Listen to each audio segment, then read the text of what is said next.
एक छोटे से गांव में रोहन नाम का एक सीधा साधा लड़का रहता था।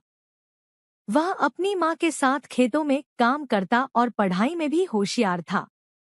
वहीं उसी गांव में राधा नाम की एक चंचल और खूबसूरत लड़की रहती थी।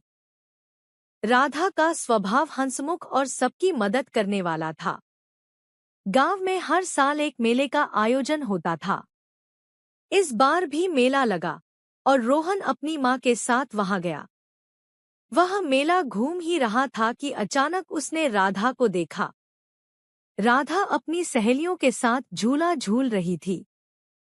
उसकी हंसी और चहकती आवाज रोहन के दिल को छू गई। रोहन ने कभी ऐसा अनुभव नहीं किया था। उसे समझ नहीं आ रहा था कि वह क्यों राधा को बार बार देख रहा है। उसी मेले में राधा का पायल कहीं गिर गया। रोहन ने उसे उठाया और राधा को दिया। यह उनकी पहली बातचीत थी। राधा ने मुस्कुराते हुए कहा, धन्यवाद, और रोहन का दिल उस मुस्कान में खो गया। रोहन और राधा की मुलाकातें धीरे धीरे बढ़ने लगी। रोहन रोज सुबह गांव के तालाब के पास अपनी किताबें लेकर पढ़ने जाता था। एक दिन राधा भी वहां आई और बोली, क्या मैं भी यहाँ बैठ सकती हूँ? रोहन ने सहमति दे दी। यहीं से उनकी दोस्ती की शुरुआत हुई। दोनों पढ़ाई में एक दूसरे की मदद करने लगे और साथ में वक्त बिताने लगे। समय के साथ रोहन और राधा का रिश्ता गहराने लगा। अर्जुन के दिल में राधा के लिए खास जगह बन चुकी थी, लेकिन वह अपने दिल की बात कहने से डरता था।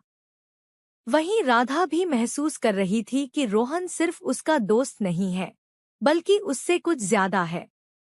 एक दिन गांव के पास की नदी के किनारे दोनों बैठे थे। सूरज ढल रहा था और वातावरण बेहद शांत था। रोहन ने अपनी हिम्मत जुटाई और कहा, राधा, मैं तुमसे एक बात कहना चाहता हूँ। राधा ने मुस्कुराते हुए कहा, हाँ, बोलो।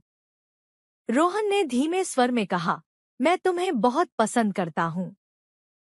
क्या तुम भी मुझसे प्यार करती हो? राधा ने कुछ पलों के लिए चुप्पी साधी, फिर कहा, रोहन, मैं भी तुमसे प्यार करती हूँ। पर क्या हमारा प्यार इतना मजबूत है कि हम हर परिस्थिति का सामना कर सकें? रोहन और राधा दोनों अपने अपने परिवारों के प्रिय थे। जब उनके प्यार की बात उनके घरवालों को पता चली, तो विवाद खड़ा हो गया।